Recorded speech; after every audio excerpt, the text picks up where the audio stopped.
Welcome to Shanmukh cooking recipes. నేను పద్మాని. ఈరోజు special పెరుగు ఆవడలండి. చాలా బాగుంటాయి, చాలా టేస్ట్గా ఉంటాయి.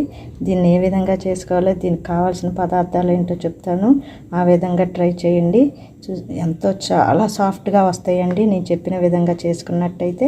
ఇది కనుక మీకు నచ్చినట్టయితే లైక్ చేయండి, షేర్ చేయండి, సబ్స్క్రైబ్ చేయండి. గార్లికండి ఈ గ్లాస్తో 1/2 కిలో ఉంటాయి అన్నమాట.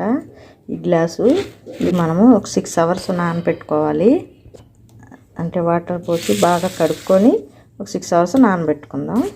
బాగా కడిగి ఇలా నానబెట్టాలండి. నానబెట్టినాక మనం ఒక జల్లెల్లోకి ఇలా వేసుకోవాలన్నమాట. నీళ్ళన్నీ మొత్తం పోయినాక అప్పుడు మండలో వేసుకుందామండి. ఈ విధంగా గ్రైండర్లో వేసుకోవాలండి. తగినంత సాల్ట్ వేసుకోవాలండి. అలాగే జీలకర్ర వేసుకుందాం. ఇది కలుపుకుందామండి. ఒకసారి ఇలా బాగా కలుపుకోవాలండి. నేను కొద్దిగా కొత్తిమీర వేసాను బాగుంటుందని. తీసుకొని అందులోకి పెరుగు వేసుకోవాలండి. ఇందులో కొద్దిగా వాటర్ పోసుకొని ఇందులో పోసుకోవాలి. ఇందులో తగినంత సాల్ట్ వేసుకుందామండి. వేసుకొని మనం వేసుకుంటా ఈ మాదిరి చేసుకోవాలండి. చేసుకొని మనం పక్కకు పెట్టుకుందాం. ఈ విధంగా ఉండాలి. ఒక బౌల్ తీసుకుని అందులో ఒక గ్లాస్ వాటర్ పోసుకొని పక్కన పెట్టుకోవాలండి. 2 స్పూన్స్ ఆయిల్ తీసుకుందామండి. అది వేగినాక ఎండుమిర్చి వేసుకుందామండి. అందులో ఆవాలు, జీలకర్ర కలిపి వేసుకుందాం. అలాగే కొద్దిగా పచ్చిశనగపప్పు వేసుకుందాం. దాంతో కలుపుకుందాం. తర్వాత కొద్దిగా కరివేపాకు వేసుకుందాం.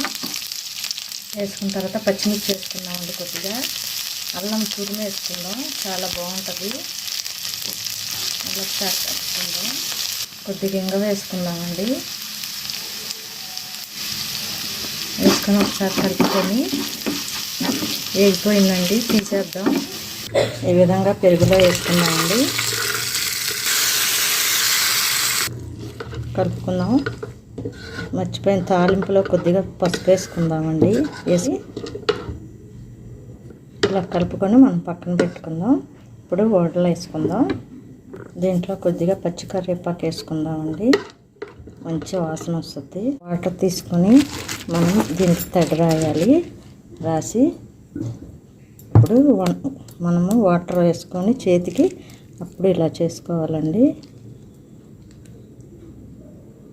చేసుకొని ఆయిల్లో వేసుకుందాం. వేసుకోవాలండి. ఇలాగా వడలకి చిన్న వేసుకోవాలండి. పెద్ద వేసుకోకూడదు. వేసుకోవచ్చు కానీ చిన్నవి అయితే ముద్దు ఉంటాయి.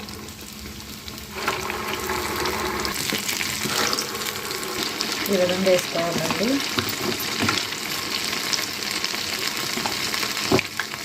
ఒకసారి తిప్పుకుందామండి. మాడకుండా చూసుకోవాలి. అయిపోయినాయండి. ఇంకా తీసేద్దాము బౌల్లోకి.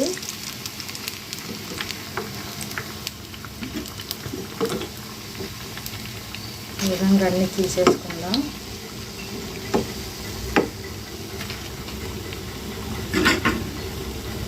వీటిని మనము ఒకసారి వాటర్లో వేయాలండి. వేసి కానీ తీస్తే అప్పుడు మనకి ఆయిల్ లోపల లేకపోతే పేల్చుకోకుండా ఉంటాయండి. అందుకని మనం వాటర్లో ఒకసారి ఇలా చేసి మనం ఆ పెరుగులో వేసుకోవాలి. మనం వెంటనే వేసి ఇలా పిండేయాలి. ఈ విధంగా పిండి అన్నీ పాడైపోతుంది. ఈ విధంగా మనము వాటర్లో వడ వేయంగానే తీసి వాటర్లో వేసి మనం ఈ పెరుగులో వేసుకుంటే చాలా బాగుంటాయండి. సాఫ్ట్గా చాలా బాగుంటాయి. ఈ విధంగా చేసుకోవాలి. దీంట్లో మనం ఇందులోకి సన్నగా ఉల్లిపాయ ముక్కలు వేసుకోవాలండి. ఇష్టమైన వాళ్ళు వేసుకోవచ్చు కానీ చాలా బాగుంటుంది. అదేవిధంగా సన్నగా పచ్చిమిర్చి కొద్దిగా పిల్లలు తినేట్టయితే కొద్దిగా వేసుకోండి.